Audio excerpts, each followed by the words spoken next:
오늘은 좀 한자를 하나하나 좀 보고 구절구절 보고 관련해서 좀 심화적으로 논의할 만한 특히 나르시시즘과 관련해서 논의할 만한 게 있으면은 논의하고 넘어가도록 하겠습니다. 그리고 오늘 분량에 대한 육식에 관련된 것도 이야기 나눌 수 있으면 좋겠고. 자, 보면은 자, 이거는 제2 능변식이다 이제. 저번까지는 이제 아르야식에 대해서 이야기를 했었는데 오늘은 뭐 마이나식 이거를 뭐 시, 식, 명, 마이나 이거를 이러한 식을 이름 붙이기를 마이나식이라고 이름 붙인다. 의피 전연 피.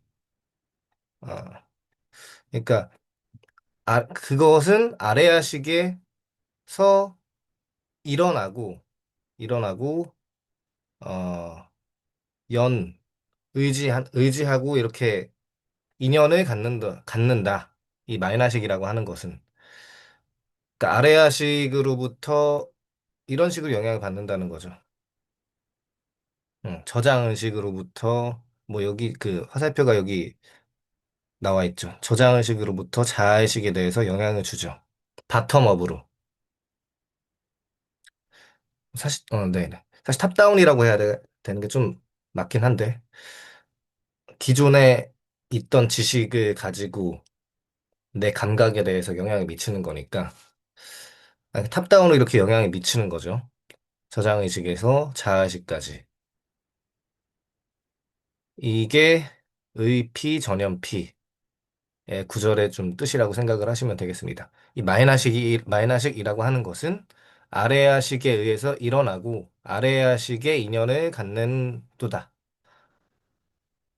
그래서 마이나식의 기전 돌아가는 메커니즘에 대해서 간단히 언급한 게 이 구절이라고 얘기할 수 있겠고 마이나식의 본성이 뭐냐? 사량하는 것이 사량 위 성상 사량하는 것이 곧 마이너식의 자성과 행상, 어떤 성질, 모습이라고 할 수 있겠죠. 사량하는 거. 자기 자신에 대해서 특히 생각하고 헤아리는 건데 어떤 생각하고 헤아림이냐? 자기 자신에 대해서 생각하고 헤아리는 것이 본성이고 그의 모습이다. 마이너식이라고 하는 것이. 그리고 이 마이너식이라고 하는 것은 네 가지 번뇌와 항상 사번뇌 상구 항상 함께 같이 있다. 위아만 악연 위아치 악연 그것을 곧 아치 아치 악연 병 아만 아에다. 아치는 그러니까 자신에 대한 잘못된 번뇌가 네 가지가 있는데 마이너스과 함께 동반하는 자기에 대해서 잘 모르고 그리고 자신에 대한 잘못된 견해, 자신에 대한 오만한 마음, 그리고 자신에 대한 아애, 나르시스틱한 마음이죠. 어떻게 보면은. 어. 그리고 그 외에 촉, 등, 여러 가지 촉 등과 함께한다. 어. 아, 그, 여, 촉, 등, 구. 그 외에도 나머지 촉, 자기, 수상사라고 하는 오변행심소 기억하시죠? 그 촉은 이제 접촉하고 외부 세계가 접촉하고 이제 의지가 이제 생겨나게 되고 어떤 마음이 생겨나게 되고 어떤 그 어떤 어텐션이 생겨나게 되고 작의 그리고 느낌 필링 혹은 지각이 생겨나게 되고 그리고 이제 행동으로 이어지게 되는 거죠. 의지와 행동으로 이어지게 되는 촉작의 수상사 이 오변행심소가 함께 하게 된다. 사량이라고 하는 이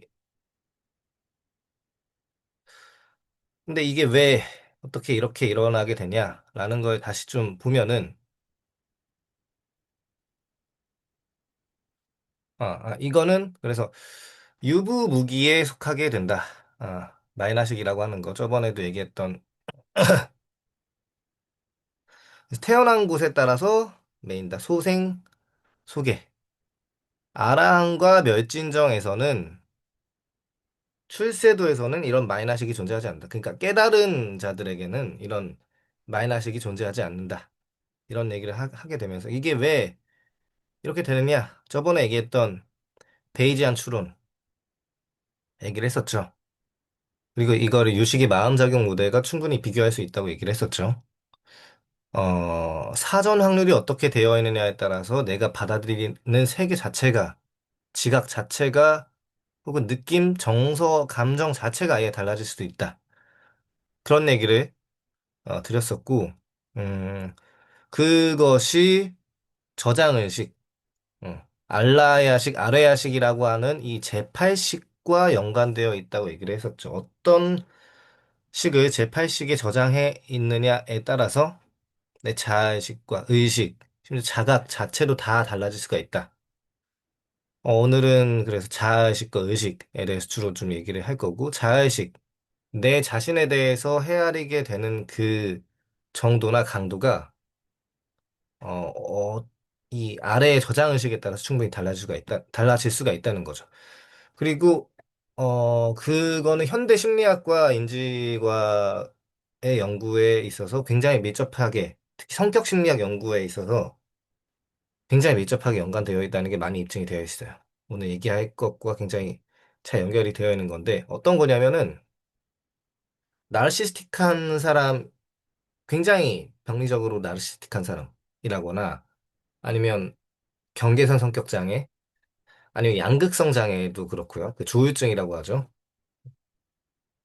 그리고 그런 것들을 포함한 많은 정신질환들이, 이런 저장의식 혹은 이런 베이지안 추론에 있어서 문제가 있는 거다라는 연구들은 많이 있어요. 그러니까 얼마나, 예측 오류를 얼마나 섬세하게 잘 잡느냐 혹은 섬세하게 잘 잡지 못하느냐의 문제에 달려 있다는 거죠. 이게 무슨 얘기냐라고 하면은, 음, 아무튼 이런 아래야식이 우리 밑에서 깔려 있는 거잖아요. 근데 밑에서 깔려 있는 게 얼마나 섬세하느냐, 이 운영체제가 얼마나 더 섬세하느냐 혹은 얼마나, 대충 좀 넘어가느냐에 따라서 우리의 자의식에 대한 성격장애 문제까지도 좀 생각해 볼 수가 있다는 건데요. 한번 이 자의식이, 어, 어떤 식으로 좀 생각해 볼 수 있냐면은, 기본적으로, 자라고 하면 뭔가 어떤 정신, 또 몸과는 다른 뭐 이런 둥둥 떠다니는 영혼과 같은 뭐 이런 식으로 생각을 할 수도 있겠는데, 그렇게 생각할 건 아니고, 불교적으로도 그렇게만 볼 건 아니고, 현대 정신분석학의 아버지죠. 프로이트가 우리 자아에 대해서 좀 정의 내린 구절을 좀 보면은, 자아는 무엇보다도 몸 자아이다라는 얘기를 해요. The ego is first and foremost a bodily ego.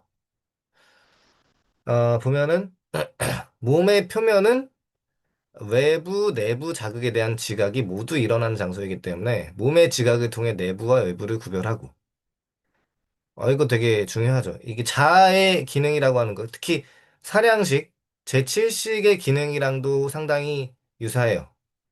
내부, 이 몸의 지각을 통해서 내 나에 대한 지각을 통해서 내부와 외부를 구별하고 바깥과 안을 구별한 다음에 외부의 자극에 대해서 몸을 대처하고 내부의 자극에 대해서도 몸에 대처하면서 자기 몸에 대한 감각을 익히게 된다. 내가 어디까지인지, 나의 경계가 어디서부터 어디까지인지를 익히게 된다는 거죠. 그래서 외부나 내부의 영향으로 발생하는 고통, 통증의 감각은 매우 강한 지각이어서 특히 이 통증이라고 하는 거, 고통이라고 하는 지각이 나와 나 아닌 것을 구별하는 데 있어서 매우 중요한 감각이라는 얘기를 프로이트는 특히 더 여기서 덧붙여서 합니다. 외부 세계나 내부 자극으로 생겨나는 고통을 피하기 위해 몸을 통일적으로 통제하면서 개인은 자기 통일감을 느끼게 된다. 특히 예측 오류를 피한다고 생각하시면 더 좋을 것 같아요. 예측 오류를 피하고 혹은 조절하기 위해서 몸을 통제를 해 나가게 되고, 우리 자아라고 하는 것은, 자아의 기능이라고 하는 거는, 그러면서 자기 통일감을 느끼게 되는 거죠. 저것들과는, 저 환경에 있는 저것들과는 다른 구분되는 나로서의 통일된 나. 그게 자아다라는 거죠. 이런 식으로. 저거는 내가 아니고, 여기까지가 나야라고 하는 경계를, 특히 이런 이 예측에 어긋나면 어긋날수록 고통이거든요.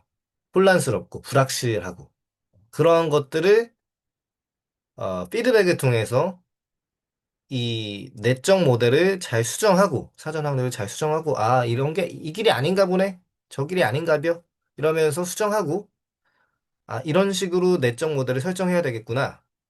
음 그러면 자아의 기능이라고 하는 거는 이제 저 고통, 불확실성, 외부 세계의 불확실성을 수정하는 거죠. 계속 피드백을 거쳐서. 그러면서 자기 통일감을 느끼게 되는 거고, 그리고 뭐 이런 아래아식이 뭐 무의식의 이드랑 프로이트가 말한 이드랑 좀 가깝다고 한다면, 아무튼 이런 구유의라고 하는 게 있어요. 그 유식불교에서 많이 얘기하는 용어라서 좀 알아두시면 좋은데, 아까 함께 구가 있었잖아요. 이 구라는 한자가 기억이 나실 수도 있는데, 하나의 식이 성립할 때 그와 함께 동시에 존재하면서 도와주고 있는 것을 구유의라고 얘기를 하시면, 생각을 하시면 될 것 같은데, 구라는 한자, 여기 있잖아요. 네 가지 사번의 상구. 음, 함께 구가 여기 있는 거죠. 함께 간다. 여기 사량식, 제칠식과 함께 이런 아치아견아만 아에가 있는 것처럼, 그리고 촉, 자기, 수상사가 함께 하는 것처럼 여기도 어, 안식 등의 오식에서는 각각 네개의 구유의가 있다. 그러니까 오식 전 오식이라고 하죠. 그러니까 안이비설신, 그리고 의까지는 이제 육식이고, 오식과 함께하는, 그러니까 즉 구유의는 네 종류가 있으니 다섯 가지 색근과, 그러니까 우리의 지각이 가능하려면은 어떤 어, 감각기관, 다섯 가지 감각기관이 대응되어야 되고, 각각의, 어, 대응되어야 하고, 그리고 제6식, 제7식, 제8식이 함께 해야 된다는 건데, 예를 들어서 여기 보면 어떤 시각적 대상에 대한 인식에는 시각기관이 눈도 당연히 대응이 되는 건데, 함께 하는 건데, 함께 도와주고 있는 건데, 거기에 의식, 즉 육식이죠. 내가 지금 생생하게 자각하고 있는 의식. 그리고 마이나식, 자아, 그리고 아레아식, 무의식의 어떤 정서적인 것들도 함께 동반작용한다는 것을 원칙선상에 명확히 밝히고 있다. 다른 네 가지 감각적 지각도 마찬가지죠. 뭐 청각에 대해서는 귀, 뿐만 아니라 의식, 마이너식, 아래아식이 다 함께 동반작용하고 있다. 마치 이런 것처럼 말이죠. 우리가 자각하고 있는 것들 다, 이것만 뚝 떼서, 눈만 작용하는 게 아니라, 의식과 자의식, 저장의식이 함께 여기서 탑다운으로 작용을 하고 있는 것이다. 이런 얘기를 충분히 계속, 할 수 있겠죠. 이게 다 베이지안 추론과 연관되어 있을 수 있는 건데, 다시 한번 좀 얘기를 하자면은, 그래서 기억의 용도가 무엇일까? 좀 보면은 이런 기억이라고 하는 거는 이런 아래아식의 기억까지도 다 포함을 하는 건데, 배경의식, 아주 깊은 수준의, 아주 심층적인 수준의 배경의식까지. 이거는 박문호 박사의 뇌과학 공부라고 하는 책에 나와 있는 구절인데요. 기억과 관련돼서 좀 생각해 볼 만한 좋은 구절이에요. 기억이라고 하는 거를 사전 확률이라는 말로 대체해도 좋고요. 아니면 아레아식이나 뭐 그러한 어, 어떤 혹은 예측 모델 이런 식으로 대체해도 아주 아주 왜곡됨이 없어요. 똑같은 말이라 비슷한 말이라 생각하시면 돼요. 이 맥락 하에서는. 기억의 용도는 무엇일까? 혹은 기억이 없는 삶은 어떤 풍경일까? 관심 분야에 대한 기억이 풍부하면 그 분야를 잘 알게 되고 세부 사항을 더 잘 알게 되면 의미가 풍부해진다. 그러나 기억된 내용이 아까 말했던 것처럼 배경 지식이 얼마나 있느냐에 따라서 그 분야에 대한 이해가 풍부해지죠. 혹은 그렇지 않게 되죠. 그렇지 않다면. 그러나 기억된 내용이 거의 없어도 살아가는데 별다른 불편함이 없을 수 있다. 개나 고양이는 일화 기억이 매우 약하다. 그래도 동물들은 잘 살아간다. 즉, 동물에게 사건 기억은, 일화 기억은 생존에 필수적이지 않다. 간제 치료를 위해 20대 양쪽 해마를 완전히 제거한 HM 환자는 80세가 넘게 살았다. HM은 이제 그 이후에 대해서 해마를 제거한 이후 자신이 추가로 경험한 어떤 일도 기억하지 못하게 돼요. 그러니까 이전 일들은 다 기억을 할 수 있는데, 이제 해마를 제거한 이후로 그 이후의 일들에 대해서는 어떤 일도 기억을 못해. 경험 기억이 없어도 어느 정도 정상적인 생활을 할 수 있어요. 근데 이렇게 돼도 그냥 살아가면 된다. 10분 전의 일도 잊어버리지만 생각과 느낌은 가능하다. 감각과 감정 그리고 지능은 정상적이다. HM의 세계는 매 순간의 장면이 연결되지 않은 스냅 사진이 뿌려진 세상과 같았으며 생각해보면 되게 잘 상상이 안 갈 수도 있겠지만 이런 상황인 거예요. 이 사람의 세계는. 요양원에서 오랜 시간을 함께 보낸 몇 년간은 친숙한 관계를 맺을 수 있었다. 우리에게 부모와 친구는 기억이 만들어준 정서적 관계로 엮여 있다. 인간의 삶은 관계의 기억이다. 그래서 기억이 사라지면 관계가 사라지고 각자는 외로운 선이 된다. 아마 외롭다는 느낌조차 생기지 않을 수 있다. 느낌도 정서적 기억이기 때문이다. 기억되지 않은 대상은 생각의 대상이 되지 않는다. 기억이 얼마나 중요한지에 대해서 생각해 볼 수 있는 구절이고, 기억이 되지 않는다면 앞으로의 미래에 대해서 상상도 불가능해지게 될 거예요. 인지과학으로 보는 기억과 상상력을 좀 보자면, 인지과학에 따르면 과거를 기억하는 뇌의 부위, 해마는 미래를 상상하는 데 똑같이 사용된다. 기억이 없으면은 다른 삶을 꿈꿀 수도 없게 된다라는 얘기를 좀 해요. 과거의 경험이 충분히 잘 형성되지 않은 사람들의 경우에는 과거만 잘 기억하지 못하는 게 아니라 미래도 상상할 수 없다. 그러니까 제가 저번에도 얘기했었죠. 아마 기억을 활성화시키는 것하고 상상하는 것하고 한 끗 차이라는 거. 어. 기억을 떠올리는 것도 상상의 연장선이에요, 어떻게 보면. 혹은 상상이라고 하는 건 또 기억의 연장선이기도 해요. 이게 무슨 말이냐면 기억이 없으면 상상이라고 하는 거는 기억을 재료로 이루어지는 거기 때문에 기억을 바탕으로 상상을 투사를 하는 거거든요. 마찬가지로 기억이라는 것도 상상이라고도 할 수 있는 게 어떤 이유냐면은 그 기억을 마치 저번에도 얘기했던 것처럼 있는 그대로 생생하게 하드디스크에 있다가 그걸 꺼내는 게 아니라 그랬으리라고 추정을 하는 거거든요. 아, 그때 그랬겠지라고. 아, 나 그거 똑똑이 봐슈 생생하게 기억나요? 뭐 이렇게 얘기는 하긴 하지만 그것조차도 재구성하는 거예요. 내 뇌에서. 아, 그랬겠지. 아, 그랬으리라고 추정을 하는 거죠. 있는 그대로 기억하는 게 아니라 지금 내 상황과 감정에 따라서 추정을 하는 거예요. 상상이죠, 일종의. 네. 그리고 그 기억들을 바탕으로 현재를 살아나가고 현재에서 미래를 예측해 나가면서 살아나간다고 했을 때 이런 말이 있어요. 그래서 유명한 말인데 기억된 현재라는 말이 있죠. Remembered present라는 말이 유명한 인지과학의 유명한 말이 있죠.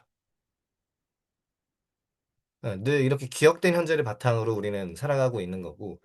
그래서 책에서도 비슷한 얘기를 하죠. 그 현재를 바탕으로 지금 여기를 바탕으로 살아가라고 얘기를 하긴 하지만 책에서 103쪽에 그런 얘기를 하죠. 사람들이 평소 얼마나 깨어있는 삶을 살고 있는지 진단하는 아주 간단한 방법이 있습니다. 상대가 하는 말을 가만히 살펴보세요. 표현 형태가 과거 시점이 많으면 그만큼 과거를 살고 있는 것입니다. 예를 들어서 상대가 과거에는 이러저러 했었는데 지금은 이렇다라는 형태로 말한다면 그건 초점이 현재에 있습니다. 그런데 이야기의 내용이 처음부터 끝까지 과거형이면 듣는 이가 지루합니다. 현재에 있는 것이 아니기 때문에 생생하지 않고 신선하지 않고 살아있지 않습니다. 왜? 현재 경험이나 느낌이 아니라 과거 기억이기 때문입니다. 기억은 보태고 해석되어지고 왜곡되어서 신선하지 않습니다.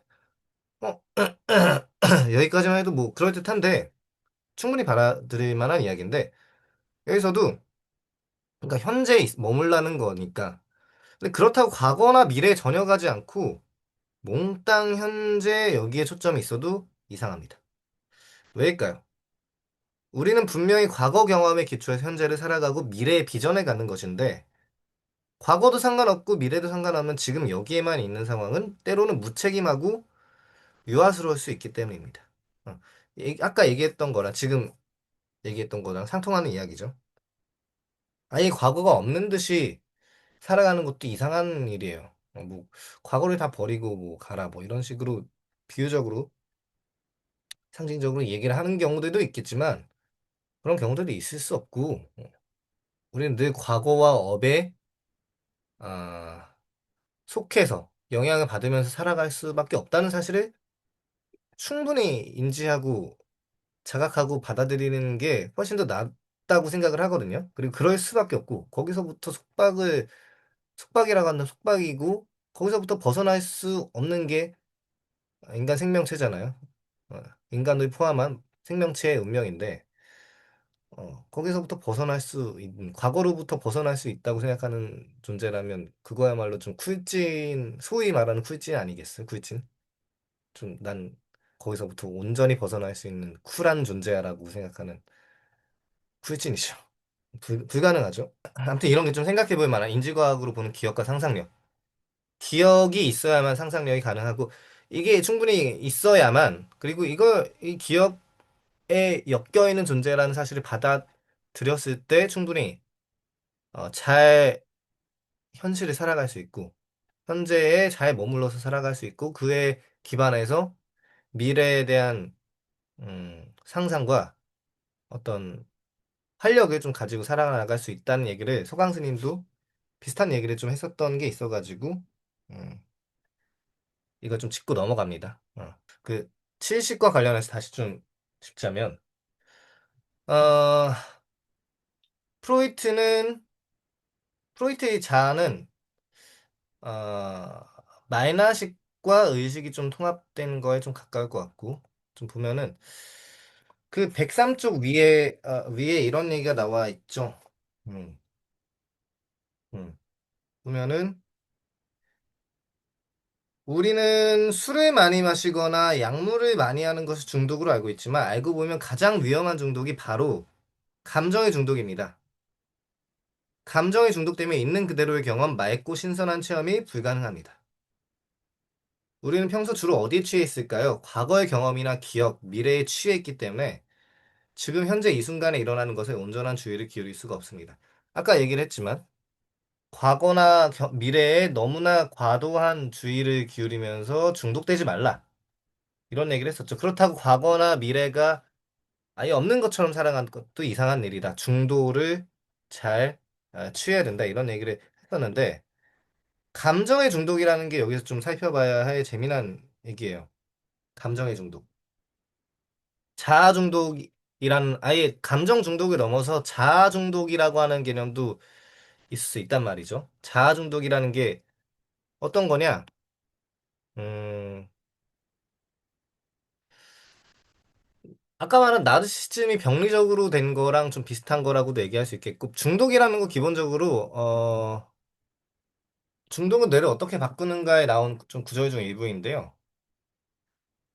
이 사람이 말하는 중독은 아까 말한 베이지안 추론 도식이 있죠. 예측을 하고, 우리가 이렇게 예측을 하고, 예측 오류를 수정하고, 그러면서 피드백을 받고, 그런 과정들이 유식의 마음작용 모델이나 베이지안 추론을 통해서 생겨나는 거라고 했었잖아요. 근데 이게 잘 제대로 작동하지 않고 어그러지면은 우리 지각에도 문제가 생길 수도 있다고 얘기했고, 심지어 성격 장애도 생길 수가 있다는 얘기를 했었잖아요. 그게 여기서 말한 이런 것과 연결되어 있는 거예요. 중독이라는 것도 마찬가지라는 거고, 우리의 성격 장애라고 하는 것도 중독과 연관되어 있다는 좀 재미난 흥미로운 얘기를 해요. 나르시시즘, 병리적 나르시시즘, NPD라고 하죠. Narcissistic Personality Disorder, Disorder. 그리고 BPD, 경계선 성격 장애 같은 것들도, 혹은 조울증 같은 것들도 이런 예측 오류를 잘 조절하지 못하는 성격 장애라는 얘기를 하죠. 중독에 대한 얘기를 하죠. 중독이라는 것도 기본적으로 예측 오류를 잘 조절하지 못하는 거니까. 내가 간헐적으로 딱 보상이 딱 주어져 있어요. 어떤, 뭐라고 해야 될까? 도박 같은 거죠, 도박. 도박에 왜 중독이 잘 되냐? 어떤 보상이 처음에 왔는데, 좋은데? 근데 그 보상이, 너무 좋아. 생각한 거 이상으로 너무 훌륭해. 너무 좋은 보상이. 근데, 그리고 또 눌렀더니 또 보상이 왔어. 근데 이 보상이 언제 올지 몰라. 불확실성이 너무 큰 거죠. 예측 오류가 너무 큰 거죠. 그 예측 오류에 대해서 통제하고 조절하지 못하고 빠져들고 중독되게 되는 거예요. 너무 좋은데? 이러면서 간헐적 보상이라고 하거든요. 근데 그게 왔을 때 우리는 통제를 못하죠. 너무 좀 그게 너무 즉각적으로 오고 심각하게 좀 다가왔을 때 어떤 거냐면은 어, 음, 이런 식으로 좀 음, 어느 날 환자와의 상호작용에 대해 너무 나도 모르게 너무 오랫동안 고민하던 중에 불현듯 무언가가 분명해졌다. 내 머릿속의 전구에 불이 들어왔다. 안정된 성장 과정을 거치지 않으면 어떻게 될까? 나는 조작적 조건화의 렌즈를 통해 경계성 성격 장애를 바라보기 시작했다. 경계성 성격 장애 환자가 예측 가능하고 꾸준한 피드백 또는 안정된 강화 대신에 간헐적 강화를 제공하는 슬로우 머신과 같은 어린 시절을 보낸 것은 아닐까. 나는 몇 가지 조사를 해보았다. 어린 시절에 경계성 성격 장애나 그런 여타 성격 장애를 가진 환자들은 가정 환경이 안정적이지 못하고 예측 불확실성이 너무 큰 지 멋대로인 부모를 둔 가능성이 매우 높다는 얘기를 하죠. 그리고 그런 가설이 많은 경우에 입증이 되었고, 그러면 어떤 거냐면 경계선 성격장애 환자의 어린 시절 양육 환경과 관련해 가장 일관된 연구 결과 중에는 낮은 수준의 모성애와 성적 신체적 학대가 포함되어 있다. 게다가 내 환자들의 진술도 이를 뒷받침했고 수많은 방치와 학대. 이거 내 환자들은 부모가 어떨 때는 따뜻하고 사랑이 넘쳤지만 또 어떨 때는 정반대였다고 말했다. 사실 뭐 사랑을 줬다고 얘기를 하긴 하지만 사실 지 기분 좋을 때 잘 대하고 기분 안 좋을 때 그냥 뭐라 뭐라 하고 혼내고 감정적으로 사실 별 적절한 이유와 근거가 없음에도 불구하고 너무 왔다 갔다죠. 이렇게 되면은 엄마 아빠가 언제 집에 와서 자신을 안아줄지 때릴지 예측할 수 없고 그러다 보니까 세계에 대한 일관된 내적 모델을 잘 가지기가 힘들게 되는 거예요. 그러니까 이들한테는 안정된 안- 음, 이들에게는 안정된 자아상이 발달하지 못하게 되는 거다. 아마도 예측 가능한 상호작용 규칙이 없었고 이들에겐 이게 너무나 절실히 필요하게 되는 거죠. 그러면은 이런 환자들의 뇌는 계속 사랑받고 있다고 또는 적어도 살아있다고 느끼기 위한 끊임없는 시뮬레이션의 과부하 상태에 놓여져 있는 거다. 레버를 누르는 쥐나 페이스북에 무언가를 올리는 사람들처럼 계속 다음 도파민 보상을 받기 위한 방법을 찾고 있는 거죠. 계속 사랑받기 위해서 어 그래서 일관된 행동이나 일관된 패턴으로 상담을 하는 게 이 사람들한테는 굉장히 중요해요. 어린 시절에 하지 못했던 거를 이 사람한테 계속 좀 더 오랜 시간이 요구되지만 그런 전이를 통해서 어린 시절에 일관된 행동 패턴, 언행들을 이 사람한테 좀 적용을 하고 좀 고쳐줘야죠. 그래서 극단적인 이상화와 평가절하가 경계선 성격 장애에도 되게 많거든요. 나르시시즘에도 좀 많고 이게 경계 성격 장애 대표적인 특징인데 이게 왜 그러냐?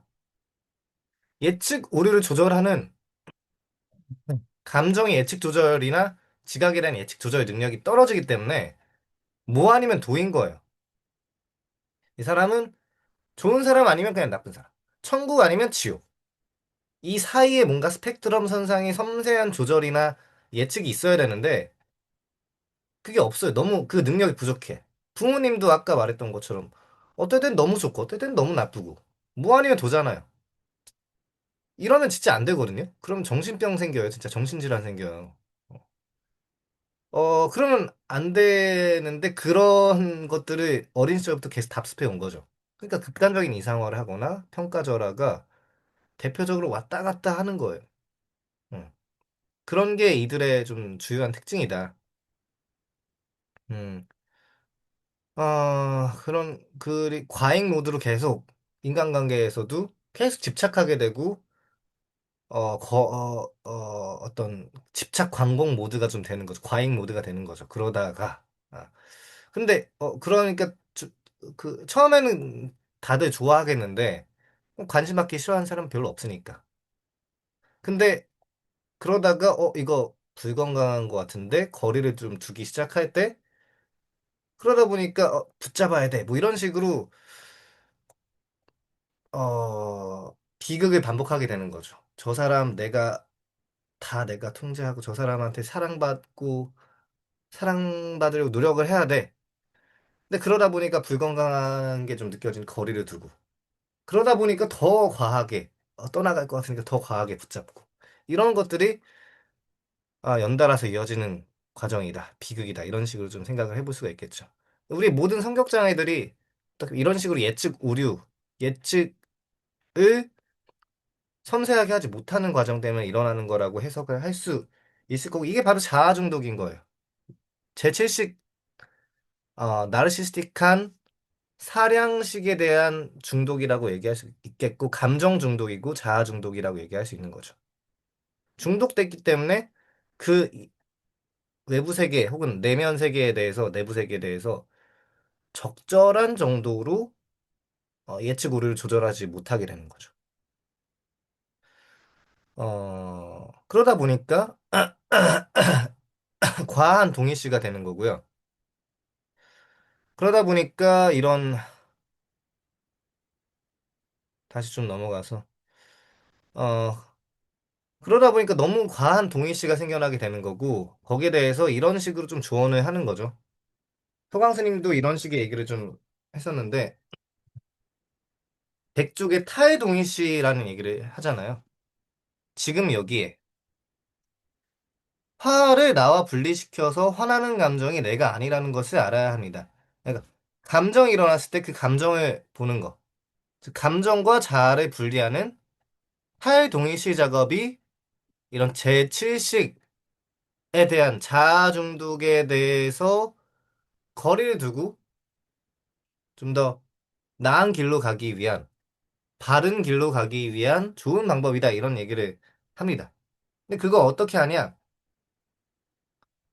여기서는 백일 쪽에서는 호흡으로 돌아가는 거라고 얘기를 하죠. 호흡으로 돌아가거나 몸으로 돌아가게 되는 거. 화가 났을 때 호흡을 다시 좀 그 주의를 기울이게 된다면 호흡이 화가 났을 때 특유의 호흡이 있어요. 아, 이 화가 난 호흡이구나라고 좀 주의 집중을 하게 되는 거죠. 그럼 그렇게 주의 집중하고 어, 호흡에 대해서 알아차리고 했을 때, 그 몸에 대해서 알아차리고 했을 때 탈동일시, 비동일시가 잘 일어나게 될 가능성이 높다는 얘기를 해요. 아, 저거는 저거구나. 이 감정은 내가 아니라 나의 일부구나. 라는 걸 좀 생각해 볼 수 있게 되는 건데, 여기서 좀 더 자세하게 나와 있죠. 이 중독은 뇌를 어떻게 바꾸는가라는 책에. 주의는 내가 배운 비동일시 개념을 약간 변형한 것이다. Non-identification. 타이동일시라고 생각해도 되는데, 내가 보기에는 우리가 동일시하거나 사로잡힌 대상을 의식하는 것이 중요하기 때문이다. 우리는 흔히 이런 대상을 개인적으로 받아들이는데, 이럴 때 비동일시는 이것을 개인적으로 받아들이지 말라고 경고하는 마음속의 경종과도 같다. 나는 두 번째 수업에서 이 모든 것을 설명한 대신에 미얀마의 어떤 스승, 주의수행 기법으로 화제를 돌렸다. 그러니까 보면은 뭐 시청각 안희비서신이 관련된 그 부위에 대해서 생각에 대해서 있는 그대로 주의를 기울이게 되는 거예요. 이게 왜 좋냐? 왜 실용적이냐? 왜냐하면 대상을 의식할수록 대상은 우리 자신과 동일시하지 않기 때문인 거예요. 대상을 단순히 생각하는 것만이 그게 의식이 아니라요. 의식하는 거예요. 알아차리는 거예요. 알아차리는 거. 알아차리고 거리를 두고. 그럼 이제 동일시하지 않게 되는 거죠. 이렇게 됐을 때 탈동일시가 잘 일어나게 되고 특히 호흡이나 몸에 대한 알아차림 했을 때 비동일시 현상이 잘 일어나게 되는 거죠. 신체 감각을 알아차리고 이에 주의를 기울이면 바로 이런 관찰을 통해 습관의 순환고리에 덜 사로잡히게 된다. 그래서 이런 식으로 좀 볼 수 있을 거예요. 이런 식으로 요약된 어떻게 탈동일시를 하고 알아차릴 수 있냐? 어떻게 하면 제7식의 자아 중독에서 좀 벗어나고 좀 더 바른 견해, 바른 길을 가는 팔정도의 길을 좀 걸을 수 있냐? 고락으로부터 좀 자유로울 수 있냐? 이런 걸 좀 보자면은 이것도 우리 중독은 어떻게 뇌를 바꾸는가, 뇌를 어떻게 바꾸는가에 나온 건데 우리는 욕망의 파도 타기를 배울 수 있다. 먼저 욕망이나 갈망이 일어나는 것을 인식하고 이것에 편안히 몸을 맡겨라. 일어나는 것을 통제할 수 없으므로 이 파도를 있는 그대로 인정 또는 수용하라. 파도라고 하는 거를 아래아식의 폭류라고 생각해 보셔도 좋을 거예요. 저번에도 아래아식의 폭류가 늘 일어나고 거기서부터 일어나는 작용들로 인해서 영향을 받는다. 우리 기억들이, 우리 지각들이, 우리 행동들이 영향을 받는다. 폭류가 일어나죠. 욕망의 폭류가 일어나고 그걸 일단 알아차리는 거예요. 이거 내가 폭류를 내가 통제할 수가 없어. 그냥 파도가 막 이렇게 거대한 파도가 막 치는데 그 어떻게 내가 통제할 수가 없어요. 이걸 일단 인정하고 수용하는 거죠. 그리고 이거 파도가 막 거대한 파도가 치는데 이거를 파도 없어. 무시해. 주위를 딴 데로 돌리거나 뭐 이런 시도를 하는 사람들이 되게 많은데 그리고 우리도 많이 하죠. 싫은 일, 힘든 일, 고통스러운 일들이 있을 때 주위를 딴 데로 돌려. 뭐 시험 기간이야. 근데 시험 기간에 딴짓거리 청소하고 갑자기 집안일 하고 그런 것만큼 재밌는 일이 없죠. 주위를 딴 데로 돌린단 말이에요. 내가 마땅히 주의를 기울여야 할 곳에 대해서 주의를 돌리지 않고. 그게 우리의 습관이에요. 불교에서도 이런 습관에 대해서도 잘 알고 잘 지적하고 있어요. 회피적인 방어 기제죠. 단어, 문구, 간단히 고개를 끄덕이기 등과 같은 자신에게 맞는 방법을 찾아라. 욕망의 파도 타기를 할 수 있는. 아, 그래, 또 시작이군. 뭐가 올라오는군. 바로 이거지. 등과 같이 자신에게 맞는 방법을 찾아라. 욕망의 파도를 타려면 파도를 주의 깊게 살펴야 한다. 파도가 있는 것을 관찰하라. 그리고 이를 위해 다음과 같이 물어라. 바로 지금 내 몸의 느낌은 어떤가? 이러면서 찾아 헤매지 마라. 가장 두드러지게 일어나는 것을 주시하라. 그것이 일어나게 놔둬라. 그리고 마지막으로 이제 경험 자체에 주의를 기울여라. 그리고 이거를 잘할 수 있는 좋은 방법은 짧은 문구나 단어로 요약하는 거예요. 뭐 생각, 배가 꾸르륵거림, 감각이 생김, 따끔거림. 그리고 이렇게 잘 요약이 됐으면은 그것을 완전히 가라앉을 때까지 관찰하라. 주의가 산만해지면 다시 바로 지금 내 몸의 느낌 어떻지? 호흡으로 보통 많이 하거든요. 호흡이 지금 어떻지? 호흡의 느낌이 어떻지? 라는 질문 반복하면서 다시 관찰하라. 이 과정을 계속 반복하게 되는 거죠. 만약 주의가 산만해졌을 때 다시 위의 과정을 다시 반복하면서 내려오라는 거예요. 파도가 완전히 사라질 때까지 파도를 탈 수 있는지 확인하라. 해변까지 파도를 타라. 완전히 파도가 사라질 때까지. 파도를 내가 어찌할 수가 없으니까. 어, 계속 욕망의 서핑을 하는 거예요. 라고 하는 게 현대 중독을 바라보고 중독에 대해서 좀 치료를 하는 중독 정신의학 전문의가 좀 얘기를 하는 불교와 엮어서 얘기를 하는 거라고 생각을 할 수 있겠고 그리고 이걸 기반으로 했을 때 타이동일시 현상이 잘 일어날 수 있게 되죠. 그리고 이런 중독을 마음 챙김 치료를 했을 때 중독에 대해서 잘 치료가 될 수 있다는 아주 재미난 연구 결과도 많아요. 아까도 얘기했었죠. 결국 자아 중독이라고 하는 것도 중독이다. 내가 예측을 잘 통제하지 못하는 거다. 그러면 서로 상관관계가 있으니까 이런 중독을 잘 치료했을 때도 마음 챙김이 굉장히 많이 도움이 줄 수 있다. 이런 얘기를 했었죠. 음. 아무튼 여기까지 좀 얘기를 좀 마치고 다른 분의 얘기를 좀 들어보도록 하겠습니다. 그러니까 재치식, 사량식에 대해서 좀 주로 얘기를 했어요. 물론 의식에 대해서도 좀 연관이 되어 있긴 하지만 거기에 대해서는 좀 다음 주에 좀 더 잘 다음 진도와 관련해서 같이 함께 얘기를 나눠보는 게 더 좋을 것 같습니다. 담배 중독, 마약 중독, 술 중독 이런 게 그냥 거기에 중독에 대해서만 그치는 게 아니라 성격 장애와도 그러니까 자아 중독과도 연관이 되어 있는 더 커다란 독립 변수가 있는 거다라는 얘기를 할 수 있는 거죠. 16쪽입니다. 죄송합니다. 그러니까 잘났다는 우월감의 그림자는 못났다는 열등감이고 못났다라는 열등감의 그림자는 잘났다는 우월감이다. 이 95쪽에서 이 파트가 저한테 굉장히 좀 많이 마음에 와닿은 구절이었습니다.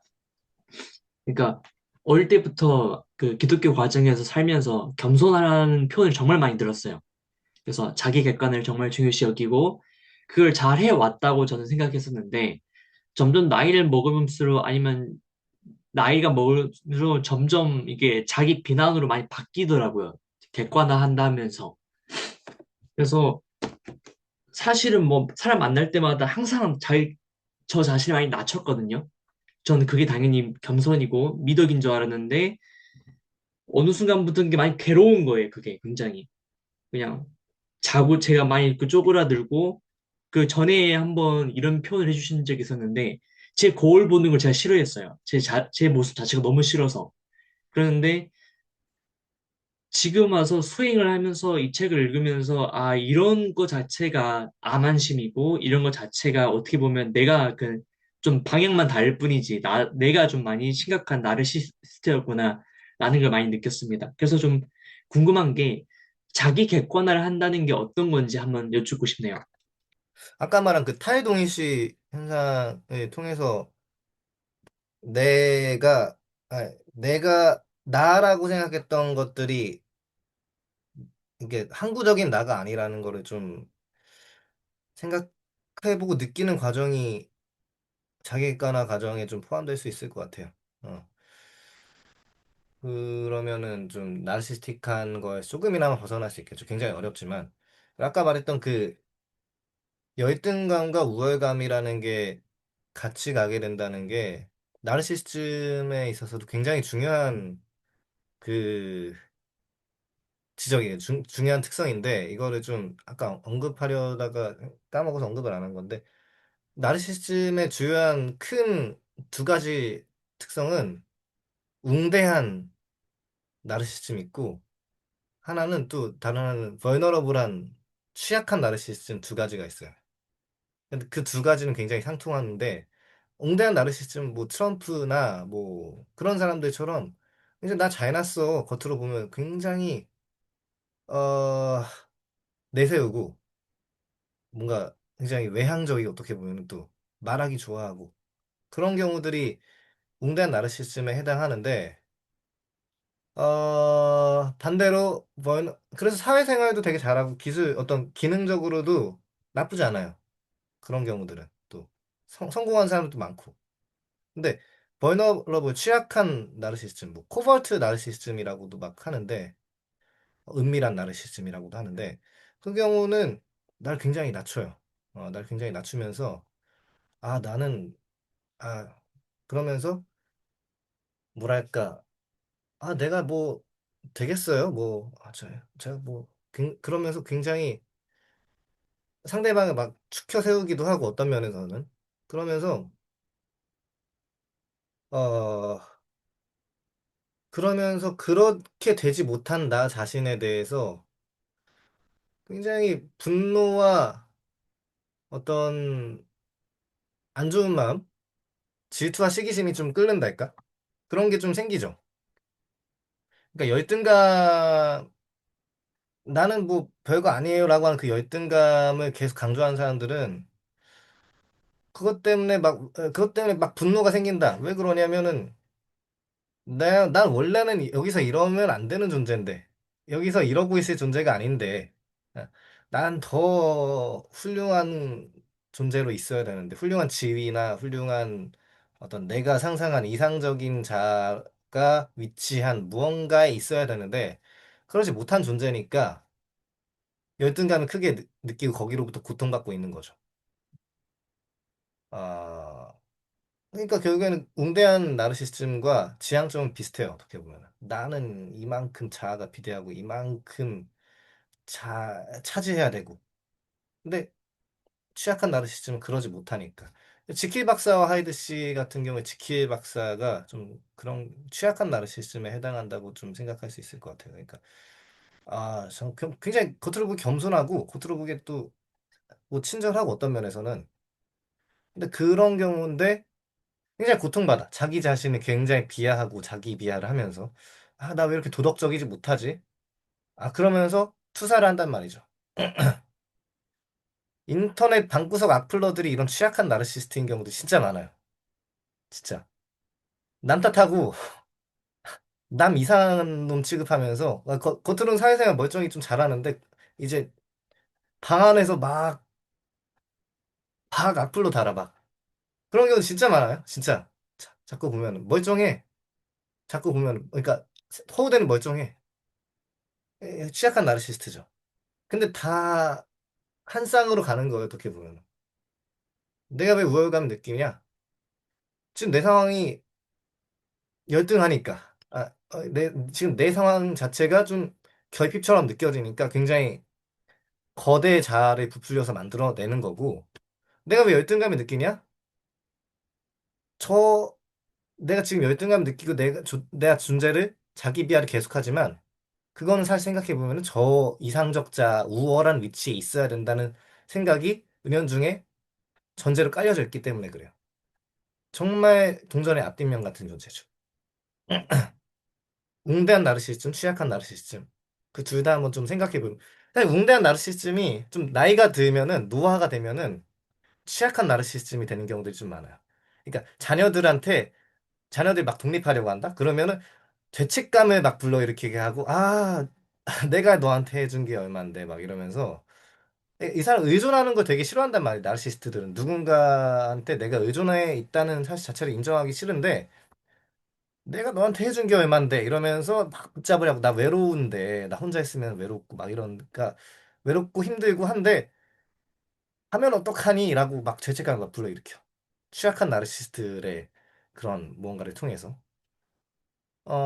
아니면은 남한테 칭찬 되게 잘하고 아첨 잘하고 이런 사람들도 취약한 나르시스트인 경우들도 있어요. 그리고 굉장히 잘해줘. 근데 잘 이렇게 돌아오지가 않을 때 이거 딱 딱딱 그대로 계산한 대로 막 돌아와야 된다고 생각하는 사람인 거죠. 그렇게 되지 않을 때 굉장히 화를 내. 수동 공격적으로 화를 내. 에, 막 웅대한 나르시스트처럼 막 화를 내지 않더라도 수동 공격적으로 화를 내는 게 약간 이런 코버트 나르시스트들의 특징이거든요. 약간 종교 시설에서 많이 보이는 나르시스트들이죠. 교회나 절이나. 그러니까 대놓고 막 뭐라 꾸짖지 못하니까 막 수동 공격적으로 화를 내는 거야. 그 집사님, 뭐 이러면서 막 조용조용한 말로 이상한 데서 핀트가 어긋나게 수동 공격을 하는 그런 경우들이 벌너러블한 나르시스트라고 생각하면 되겠고, 이 경우도 제7식 자아 중독이 된 경우라고 할 수 있겠죠. 좀 덧붙여서 좀 질문보다 넘어선 얘기이긴 하겠지만 좀 덧붙여서 해도 좀 좋은 말인 것 같아서 좀 드렸습니다. 정말 좋은 말씀입니다.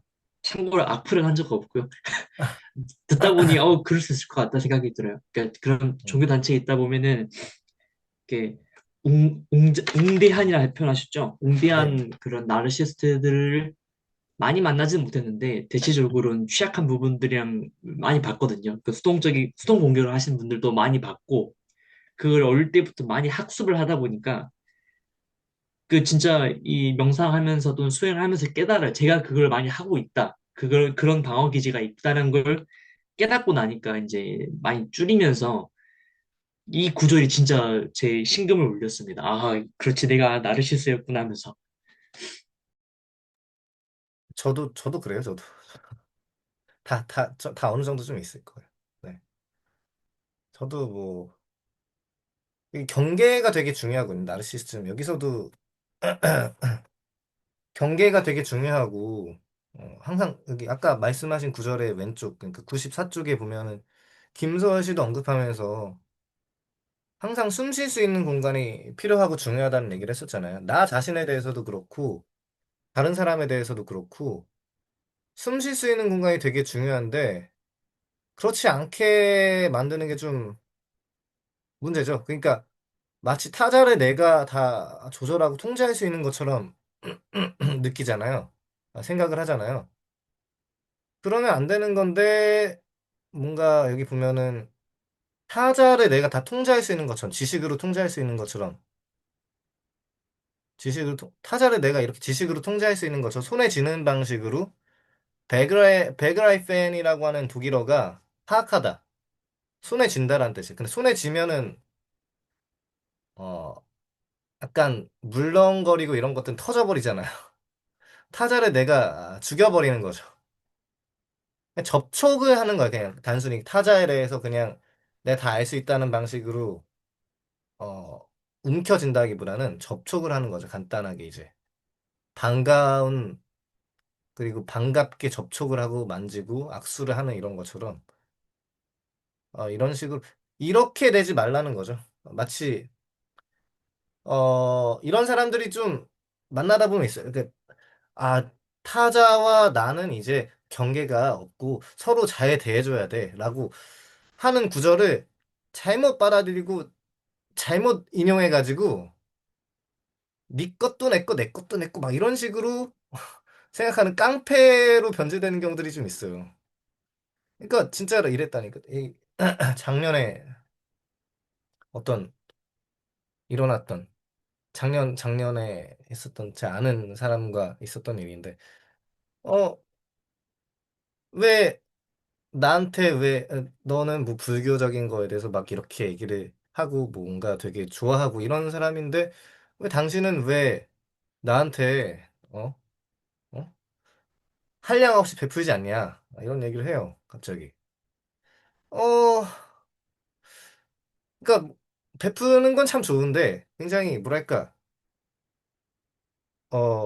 뭔가 당연한 듯이 요구를 하는 그런 느낌이랄까 뭐랄까 너는 내 어, 하인이어야 돼라는 그런 나르시스틱한 느낌이 강한 사람이었어요. 굉장히 누가 봐도 되게 병리적인 나르시스트라는 게 좀 많이 느껴지는 그런 사람인데, 오, 이런 사람이 있을 수 있구나. 그러니까 너는 나를 위한 스팟라이트가 되어야 되고, 나를 위한 수단의 도구의 일부일 뿐이야. 라고 하는 거잖아. 이건 어떤 주체와 타자가 동등하게 서로의 공간에 남겨둔 게 아니라, 이런 식으로 남겨둬야 서로의 공간에 남겨둬. 김서월 씨를 얘기하면서 서강 스님이 말씀하셨던 것처럼 주체와 타자가 어느 정도의 거리를 존중하고 서로의 타자성을 좀 인정하고 그 사이의 공간을 인정해줘야 돼. 인정해줘야 상대의 고유성을 함께 인정해줘야 되는 게 적절한 타자성을 인정한 적절한 관계인데 그러지 못하고 너나 우리 다 할 것 없이 서로 다 어우러져야 돼. 이런 식으로 얘기하는 사람들이 나르시스트인 경우들이 되게 많아요, 진짜. 나와 너는 하나가 되어야 돼 라는 식으로 말을 하지만 이거는 에반게리온 보셨는지 모르겠지만 보신 분 있을지 모르겠지만 엘시의 오렌지 주스 엔딩이라고 전체와 주체가 혼용이 된 거야. 그러면 사실은 어 너를 내 맘대로 하겠다라는 것과 또 다를 바가 없어요. 또 이렇게 보면은.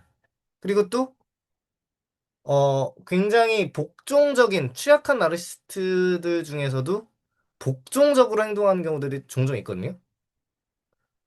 복종을 통해서 상대방을 지배하게 되는 경우들도 있어요. 내가 이렇게 해줬으니까 저 사람이 뭐 이렇게 해주겠지라는 그 기대감과 실제로 그렇게 상대방 십상시 같은 경우죠. 삼국지로 치면은 십상시처럼 말 잘하고 저 사람에 대해서 잘 시켜 올리고 아첨도 잘하고 뭐 잘하면서 내가 원하는 거 잘 얻고자 하는 거. 그게 복종하고 뭔가 서브미시브한 복종적인 아래에서 위치해 있는 경우라고 생각하지만 사실 그거 상대방을 지배하려고 내 마음대로 좌지우지하려고 하는 그런 나르시스틱한 생각에서 연유한 경우들이 생각보다 많아요. 아무튼 그런 것들 좀 생각해 보아도 좀 좋을 것 같아서 좀 이거 좀 언급을 해봤습니다. 너나 우리 할 것 없이 그 경계가 없는 게 좋은 게 아니라 경계가 어느 정도 설정이 되어야 그리고 레비나스라는 철학자가 이런 얘기해서 자신만의 집이 어느 정도 있어야 상대방을 좀 환대할 수 있는 거고 물론 그 집이라는 것도 유동적이에요. 레비나스라는 철학자에 있어서 항구불변한 집은 아니지만 텐트라 할지라도 어느 정도 집이 있어야 상대방을 환대할 수 있는 거죠. 경계 없이 너나 우리 할 것 없이 이렇게 하면은 서로를 잡아먹게 되는 경우들이 생기게 되는 거죠. 96쪽 보면은 저도 그, 그 열등감, 우월감 다, 야, 아만이다. 나의 자아의식이 언제 발동되나 보려면 비교하는 마음을 보면 된다. 2차, 3차 일어난다고 했었잖아요. 그 장기야 노래에서도 부럽지가 않아라는 노래에서도 그런 얘기가 여기 나오죠. 비슷한 얘기가. 그 비교해서 부러워하고 질투하고 심해지면 이간질까지 한다. 그 밑바탕에 들어가 보면 내가 더 인정받고 싶은 거, 상대가 인정받는 것이 꼴보기 싫은 것, 여러 가지가 있겠죠. 2차, 3차, 5차, 10차 무수한 번뇌, 망상을 유발합니다. 그럴 때 바로 거기에 자아시 강하게 작동한다고 얘기를 했는데 2차, 3차, 5차, 10차 무수한 번뇌, 망상 유발한다고 하는 게 이거 가지고 좀 떠오르는 게 저도 아, 막 악연아의 아만아치의 생각이 떠오를 때 그러지 말아야지 떠오르는데 거기서 그냥 멈춰야 되는데 알아차리고 멈춰야 되는데 막 어, 이런 생각이 왜 일어나는 거야? 라고 또 나를 탓한단 말이에요. 어, 네. 또 나를 탓하면서 또 이러지 말아야 되는데 이러지 말라고 나는 배운 사람인데 아씨 나 배운 사람인데 말이야 라고 또 배운 사람이 이러지 말아야지 또 나를 탓해. 근데 배운 사람이 이러지 말아야지라고 나를 탓하는 것도 안 된다고 그냥 알아차리라고 하면서 또 나를 탓한다고 이게 계속 무한탱이 생각보다 일어나게 되는 경우들이 좀 있어요. 그러니까 2차, 3차, 5차 야 이렇게 계속 또 나를 탓하면 안 돼. 가만히 있으라고. 배운 사람이면은 이런 식으로 수행한 사람이면은 그러지 말아야지. 계속 탓하고 그 탓한 것에 대해서 또 탓하고 탓하고 이게 메타적으로 계속 탓하는 경우들이 좀 있어요. 생각이 좀 많아지게 되는 경우죠. 저 말고 다른 사람들도 좀 그런 경우들이 있을지 모르겠는데, 그러니까 의식은 못하더라도 이렇게 생각한 적 있을 거예요, 아마. 그러니까 계속 나르시시즘의 무한탱이라고 저는 좀 이름 붙이는데, 이런 식으로 이름 붙인 사람이 있을지 모르겠지만 계속 나르시시즘의 무한탱이죠. 이상적 자아와 내 자아가 괴리가 있고, 그러지 못하면 거에 대해서 계속 생각이 일어나고 계속 나를 탓한단 말이죠. 그럴 때는 진짜 금강경에서 말하는 것처럼 번개로 딱 쪼개고 알아차림을 통해서 이 생각의 타래를 딱 단칼에 좀 끊어내는 작업이 좀 필요해요. 아, 알아차리고, 아, 이런 거였네. 그냥, 몸을 움직인다든지, 아까 말했던 어떤 힌트들이 되게 중요한 것 같아요. 아, 또 시작됐군. 아니면 몸을 움직인다거나, 아니면 뭔가 자기만의 뭔가 행동적인, 습관화적인 무언가, 조건적인 무언가를 좀 여기서, 아, 딱 신호를 딱 주면은 알아차리기가 좀 더 편하겠죠. 그러면 금강경의 어떤 번개, 다이아몬드, 어떤 병력처럼, 병력 일섬처럼 나 자신의 좀 뭔가를 좀 확 끊어버리는 게 순식간에 단절해버리는 게 좀 중요한 것 같아요. 저는 실제로 좀 그랬던 기억이 좀 있어가지고 계속 무한 연세가 돼. 그 순식간에 끊어버려야 돼요.